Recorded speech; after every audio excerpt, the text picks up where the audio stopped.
تو میرے والد نے مجھے ایک دفعہ ایک بات کہی تھی، وہ میرے دل پہ لگی تھی، اور وہ یہ تھی کہ تم کبھی پڑھ نہیں سکتے. تو میں نے ان سے کہا تھا کہ میں آپ سے اچھا لکھ کے دکھاؤں گا. سبحان اللہ، سبحان اور اللہ. یہ اچھا یہ پازیٹیو وے ہے، مطلب یہ نہیں ہے کوئی پازیٹیو کنورسیشن، پازیٹیو یہ ریئیکشن ہے. جی ہاں، پازیٹیو ریئیکشن ہے. اور مجھے اس بارے میں مجھے ایک جرمن فلاسفر کی بات یاد آتی ہے. جرمن فلاسفر تھا شوپنہاور. تو شوپنہاور بہت مشہور فلاسفر ہے، یہ 17ویں صدی کا. تو اس کی ماں جو تھی وہ بہت مشہور کیبرے ڈانسر تھی. تو ایک دفعہ وہ اپنی ماں، وہ سوتیلی ماں تھی، وہ اپنی ماں سے ملنے گیا، اور وہ اوپری منزل پہ کھڑی تھی، وہ سیڑھیاں چڑھ کے اوپر گیا. اس نے ماں سے کہا مجھے کچھ پیسے دے دو. تو اس کی ماں نے اسے بہت برا بھلا کہا اور یہ کہا کہ تم ہر وقت آ جاتے ہو پیسے مانگنے، یہ ہے وہ ہے، تم زندگی میں کچھ نہیں کر سکتے. تمہیں صرف لوگ اس لیے وہ جانتے ہیں کہ میرے نام کی وجہ سے تمہیں جانتے ہیں کہ یہ فلاں کا بیٹا ہے. تو اس نے دھکا دیا، وہ سیڑھیوں سے نیچے گر گیا. اور اس نے اٹھ کے جو ایک جملہ کہا وہ تاریخی جملہ ہے، اور مجھے بڑا متاثر کیا اس جملے نے بھی. اس نے کہا کہ اپنی ماں سے کہ اس نے کہا یہ یاد رکھیں کہ آج دنیا آپ کے نام سے مجھے یاد کرتی ہے، لیکن آنے والے دنوں میں لوگ میرے نام سے آپ کو یاد کریں گے. سبحان اللہ. اور پھر اس کے بعد جو اس نے انقلاب برپا کیا ہے، تو وہ پھر جرمنی سے امریکہ جاتا تھا اور وہاں جا کے لیکچرز دیتا تھا. تو آپ اگر جتنے بھی بڑے دنیا میں لوگ گزرے اس طرح کے، ان کی زندگی کا مطالعہ کریں تو حیران کن باتیں سامنے آتی ہیں کہ کہیں نہ کہیں کوئی نہ کوئی ان کی زندگی کی منفی چیز نے ان کو پازیٹیو میں ڈال دیا. یہ بڑی عجیب بات ہے. یعنی آپ جتنے لوگ دیکھ لیں تاریخ میں، تو بائرن جو ہے وہ لنگڑا تھا، ملٹن جو ہے وہ اندھا تھا. تو کہیں نہ کہیں کوئی خامی جو ہے نا وہ خوبی میں ڈھل جاتی ہے.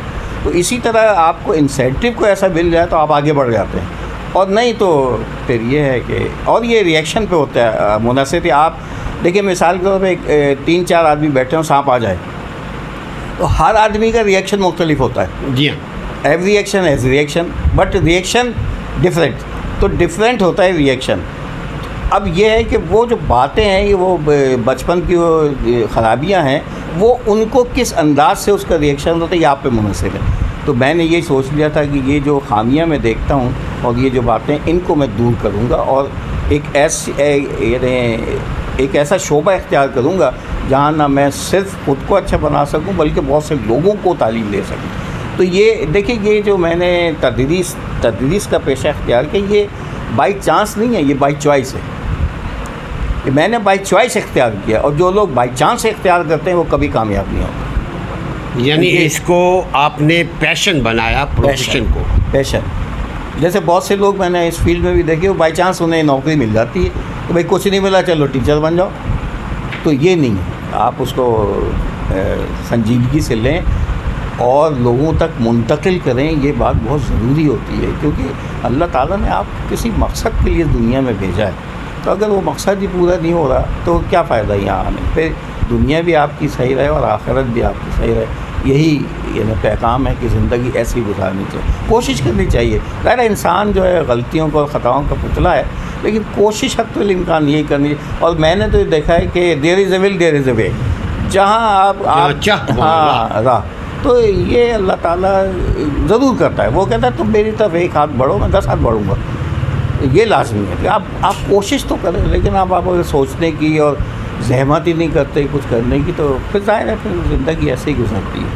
تو میں سمجھتا ہوں میں بڑا خوش قسمت آدمی ہوں اس معاملے میں کہ پوری زندگی میں نے بظاہر یعنی غربت میں اور تنگ دستی میں بسر کی، لیکن اس کے صلے میں جو اللہ نے مجھے دیا ہے وہ بہت ہے، اور میں اس پہ بڑا مطمئن اور خوش و خرم ہوں.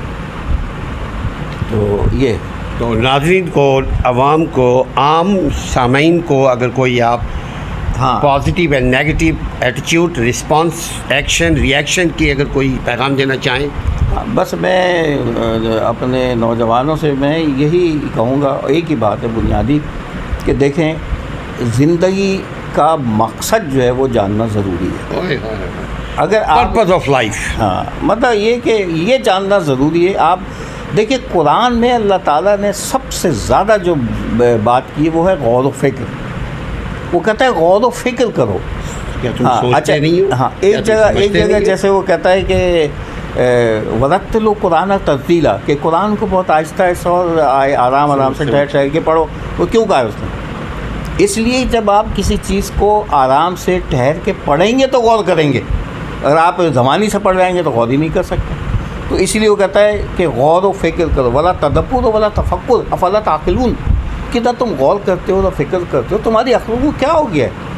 تو اس لیے غور و فکر کرے کہ ہماری زندگی کا مقصد کیا ہے، ہم کون ہیں، ہم کیا ہیں، ہمارا کیا مقصد ہے، ہمیں زندگی کیسے گزارنی چاہیے، اس کے لیے کیا طریقہ اختیار کرنا چاہیے، ہمیں کس کی زندگی سے روشنی مل سکتی ہے، کون سی کتاب ایسی جس سے روشنی ملے گی. تو ظاہر ہے وہ قرآن ہے، اس سے مکمل کتاب تو کوئی الیوم اکملت لکم دینکم واتممت علیکم نعمتی ورضیت لکم الاسلام دینا، وہ تو اللہ تعالیٰ نے صاف کہہ دیا قرآن میں کہ یہ مکمل کتاب ہے. تو اس سے آپ روشنی حاصل کریں، مکمل ذات رسول اکرم صلی اللہ علیہ وسلم کی ہے، ان سے روشنی حاصل کریں.